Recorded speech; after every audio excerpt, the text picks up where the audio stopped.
Welcome to Satan is My Superhero.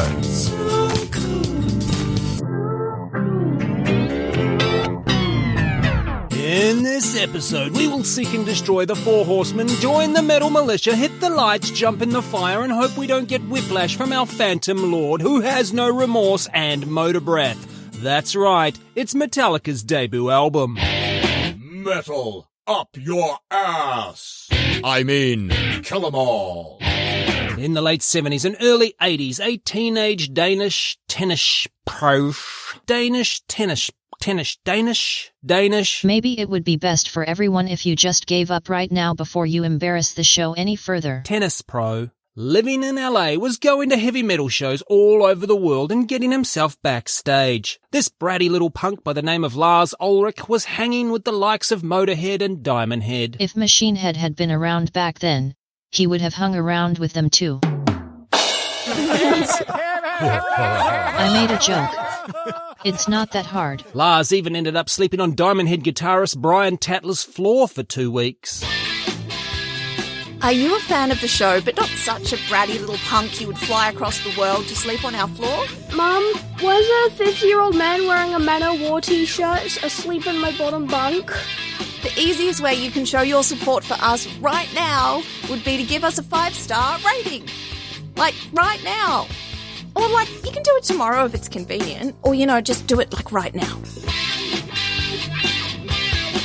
Having ingratiated himself into the international heavy metal scene, Lars Ulrich felt the next logical step would be to start a band and learn to play the drums. Some would argue he still hasn't done the second part. Through a classified ad in the local newspaper, Lars found singer James Hetfield. A classified ad was the 1981 version of Craigslist. Looking for like-minded musicians to form a band and hoping to not be murdered. Craigslist was the 2001 version of, who even knows nowadays? Famously, Lars stole the name Metallica from his friend Ron Quintana's 1981 version of a blog post. Hey Lars, I'm starting a fanzine and I can't decide what to call it. Should it be Metal Mania or Metallica? Definitely call it Metal Mania. Metallica is a gross name. Yuck. Bleh. Promise me you'll never call anything Metallica. Promise me, Ron. Ron, look into my eyes, Ron. Forget you ever thought of Metallica, Ron. Forget about it, Ron. The very next time you hear the name Metallica, it will be like hearing it for the very first time, Ron, and sleep. I feel like the exact same thing happened to me. I was originally going to call this show the Joe Rogan Experience.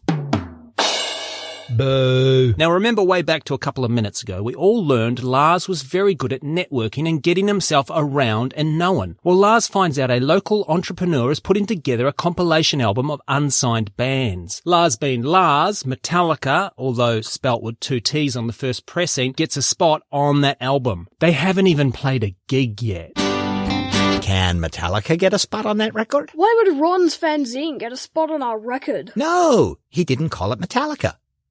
Did he? No, I'm just yanking your chain. How's Metallica spelled? 1 T or 2? Yes. They're actually not even a band yet. It's just James and Lars, and they've only jammed together maybe 3 times. If we play twice as fast, they'll think there's twice as many people in the band. James had one original song he had written about photon abuse, so they recorded Hit the Lights. James played rhythm guitar and bass. He has 4 arms. While a friend of Ulrich's, Lloyd Grant, played the lead break. Hey, Lloyd, can you do the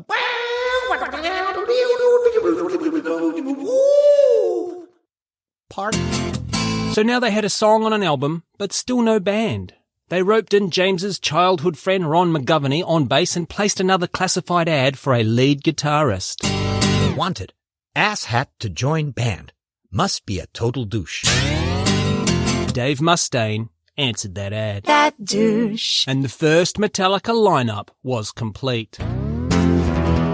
Woohoo! Now we're a real band. Yeah, we hate each other. The band practiced in McGovney's garage. Mum's home! At their first gig on March 14 in 1982 at the Radio City in Anaheim, the band played 7 new wave of British heavy metal covers and 1.5 originals. Mustaine's song, Jump in the Fire, was not yet complete. Okay, here's a new song we've been working on. 1, 2, 3, 4, jump it up! Sorry, that's all we got so far. While it's estimated there were no more than 30 people at that first show, there are at least 7,000 stories about how Mustaine broke a string that night. It must have been a pretty legendary string break. Did you hear some guy broke a string at a rock show last night? Oh my god, is everyone okay? No, they're not. I don't think the LA metal scene will ever recover from this. Some of the other bands have started wearing makeup just to distance themselves from the whole incident. There's too many men. Yeah, I know. It's a sausage fest. Every script's a sausage fest. I do ancient history or heavy metal. I know.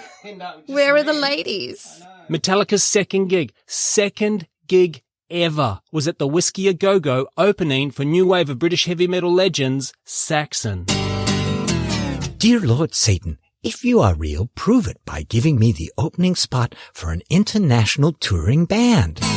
Dear Lord Satan, if you are real, prove it to me by giving me the, let's try and get the pronunciation right, not turn into William Shatner. So how do Metallica find themselves opening for an international touring band at the Whiskey A Go-Go on just their second outing? It's the genius of Lars Ulrich, surely. No, not this time. Fellow LA alumni Motley Crue had originally been booked for the slot because they were in the process of blowing up. The crew then decided they no longer wanted the gig because they were in the process of blowing up. Every boy's wet dream. Now, it turns out a certain Ron McGovney had been working as a photographer for Motley Crue. Side note, being the photographer for Motley Crue has to be one of the worst jobs in rock and roll. Hey Ron, what f-stop are you using? I want my eyeliner to really pop. So anyway, legend has it that a couple of the boys from Motley Crue personally introduced Metallica to the promoter and endorsed them to do the show. Hey, aren't you the band that broke a string at your first gig? No, that was Megadeth. Over the next few months, the band recorded the 6-track demo tape, No Life Till Leather. So, not vegans then? It became a bit of a hit on the thriving tape trading circuit. I don't feel right about copying and sharing music like this. Aren't we robbing artists of their royalties? No, it's fine. It helps them with the exposure. I'm sure they won't mind. That's right. Metallica's success in the early days was very reliant on the 1982 version of a peer-to-peer file-sharing network. Irony. Ugh, so ironic. This demo also featured the Hetfield-designed Metallica logo as we know it today. He could have had an alternative career on Fiverr. At the end of the year, McGovney quit the band due to tensions with Mustaine. I can't be in a band with that arsehead anymore. He's such a douche. Don't be that douche. Lars and James fell in love hard with a bass player from San Francisco called Cliff Burton, and Cliff promised to love them back if the whole band relocated to San Francisco. And they did. Okay, but we're not wearing flowers in our hair. Unless you really want us to. This was actually an easier decision than you might realize. Yeah, hello. San Francisco is awesome, and LA is, so gross. Where LA's scene was being dominated by the likes of Motley Crue and Rat, San Francisco's Bay Area had a thriving hardcore and metal scene that embraced the dirty denim of Metallica. Around these here parts, we play our guitars like real men. Hard.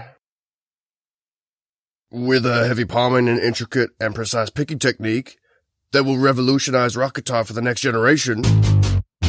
In the meantime, that No Life Till Leather demo had landed on the desk. Well, when I say desk, I mean top of an upturned milk crate of future Megaforce Records founder Marsha and Johnny Zazula. Metallica sounds like the name of a fanzine. The Zazulas offered to set Metallica up with some gigs and a record deal if they came to New York. Hi, I'm Marsha Zazula, and my husband Johnny and I own a record company. Well, when I say record company, I mean record store. And when I say store, I mean stall at a flea market. And when I say stall, I mean we rent a corner of someone else's stall. Would you guys like a record deal? Okay, but we're not wearing flowers in our hair. Unless you really want us to. So the boys attached a U-Haul to James's car and they drove across the country. Just 3 fresh-faced, enthusiastic young men. And Dave Mustaine. What's wrong with him? That's Dave. Just don't interact with him and you'll be fine. It looks like a total arse hat. Arriving in New York with no money, they slept on couches and floors. Watch where you're walking. You don't want to trip over a Metallica. They borrowed the rehearsal space used by Anthrax. At least a good band played in that space once. Rude. After only a short time in New York and suspiciously close to that time they drove across the whole country with them, the band fired Mustaine. See ya, wouldn't wanna be ya. Violent, abusive behaviour while under the influence is the standard accepted reason for the sacking. Just being an asshat. So they put Mustaine on a Greyhound bus and sent him back to the West Coast. I imagine that whole bus ride must have had an atmosphere. Mummy, there's an angry man on the bus. What's wrong with him? That's Dave. Just don't interact with him. You'll be fine. He looks like a total ass hat. Dave went on to form Megadeth, a band the media would try and hold up as Metallica's main rival. Megadeth are a rival to Metallica in the same way I challenged Joe Rogan. We're both podcasts. A number of people listen to Joe, and a different number of people listen to me. That's twice now you've mentioned Joe Rogan. Have you been taking horse tranquilizers again? While Dave stewed on that bus, heading back to California, former Exodus guitarist Kirk Hammett flew out east to join the band. Can I get you a drink, Mr. Hammett, or a steamed towel for reasons that have never been explained to me? Oh no, that's fine, thank you. The other hostess just did all of that. What's that horrible smell? Oh, I'm so sorry about that. We just flew over a Greyhound bus with an arse hat on it. Exodus had played with Metallica and Kirk had the demo, so he learned the songs in a week. They played a few gigs and a month later they went into the studio with former Mojo Men guitarist turned producer Paul Caruscio. You know, the Mojo Men. Sly and the Mojo Men. The Mojo. They had that song, it had a guitar, you know the one. Because the No Life Till Leather demo had done so well on the tape trading market and a lot of potential record buyers had already heard 6 of the songs, Johnny Zazula insisted Hammett play the solos the same as Mustaine had played them, which is like hearing... Do it the way my ex used to. Hammett went along with it because he didn't want to rock the boat as the new guy, and Zazula was paying for the whole thing after all, which, by the way, had added up to around $15,000 in 1983 money, which in 2024 money would almost buy you a house. Johnny has said... This was mortgage money I'm spending, not something I've got put by I'm going to invest. Hello, this is Marsha. Good day, Mrs. Zazula. It's the bank here. We'd like to discuss your mortgage repayments. Oh, right. Yeah, it seems like last month, instead of a payment, you sent us a heavy metal record. You're welcome. Mrs. Zazula? Hello? When they heard Caruscio's final mix, the band did not think much of the Mojo Man's work. It's shit! He got no mojo. The Zazulas were not happy either. It's shit. They paid sound engineer Chris Bubich to remix the final recording. No, it's fine. We're made of money.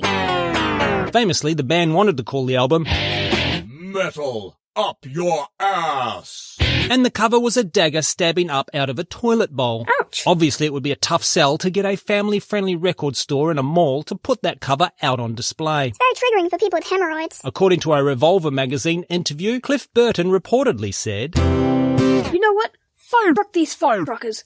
These record outlet people we should just kill them all. That's right, the title of this album is based on a threat to murder record outlet people. You can kill me, but you can never kill all the record outlet people. Record outlets are going to be around forever. Just like Blockbuster and Twitter. It's called X now. Shut the fuck up! According to Kirk Hammett, Cliff Burton mentioned something about wanting there to be a bloody hammer on the cover. But then Cliff carried a hammer with him everywhere he went. He always had a hammer in his luggage, and he would take it out occasionally and start destroying things. my dad also carries a hammer everywhere he goes, although he is a carpenter. Is that a hammer in your pocket? Yep. Oh, cool. Nothing weird about that. Hammett also told this story about Cliff's hammer. We got stopped at customs and they were going through our luggage, and all of a sudden this guy was going through Cliff's luggage and he pulls out this hammer and he looks at it and he looks at Cliff and Cliff goes, "Hey, you never know when you might need it." Welcome to Pan United Western Airlines Flight 666 to Tallahassee. This is your captain speaking. Please do not be alarmed by the sudden loss of cabin pressure. Breathing will get easier once we've rapid unplanned disassembled a few more 1,000 feet. We may be able to correct our current course directly towards the ground with some minor adjustments. Does anyone on board have a hammer? I got this! The admittedly goofy toilet humour, metal up your ass and the associated imagery was replaced with a slick, simple, red, black and white only punk rock, blood-stained murder scene somewhere in the Soviet Union. In Soviet Russia, the hammer swings you. On the back was the now infamous photo of the pimple-faced children who had produced this sonic wall of distortion and disruption. If there was any honesty in advertising, Metallica would have gotten that proactive deal and not Pretty Britney. Like Britney ever had any trouble getting a date. Bitch, please. Metallica are not known for satanic music, but this album's new wave of British heavy metal roots can't be hidden, and there's a nod to Old Scratch in Jump in the Fire. Blushin'! The album was released on the 25th of July 1983 and was mostly well received by the underground critics. I give this album a star for every pimple on the back cover. It sold 20,000 copies that year and another 40,000 by the end of their first international tour promoting it. In the last 40 years, Kill 'Em All has sold 4.5 million copies. Admittedly, that is mostly Generation X's rebuying the album over and over again every time the media format changed. Hey metalhead, did you know we sell black t-shirts with the face of the devil on them? Just saying. And yes, you can get them in double XL. If you love to swear and you love to fall. Rude. Visit SatanIsMySuperhero.com and buy some blasphemy. So what can we take away from Kill 'Em All? Personally, I think we could all benefit from having a bratty little punk in our lives. And that's why Satan is my superhero. Thank you so much for listening. Rate, review, subscribe, all that podcast stuff. But most of all, please give us money. Visit SatanIsMySuperhero.com. If you join our Patreon at the Third Circle of Hell, you'll receive access to exclusive content like this. Just have a beer break. Would it really be Aussie podcasting in summer without beer breaks? Yeah, hi, this band. They played a gig and they only broke one string. There was this Alexander ill. Alexander ill. It looks like that. He splashed water in my face one time, so we already have a connection. You do? Weren't you like 13? I was 15, but it was nothing inappropriate. That's for lawyers to decide. He was a perfect gentleman. That's what he's known for. I mean, he did have a shirt off at the time. Woof! Not a joke. What is happening? I don't know. The chat GPT write this? There's a lot of moaning and thrusting and mouth chocolate. That was really unsexual. It was a letdown.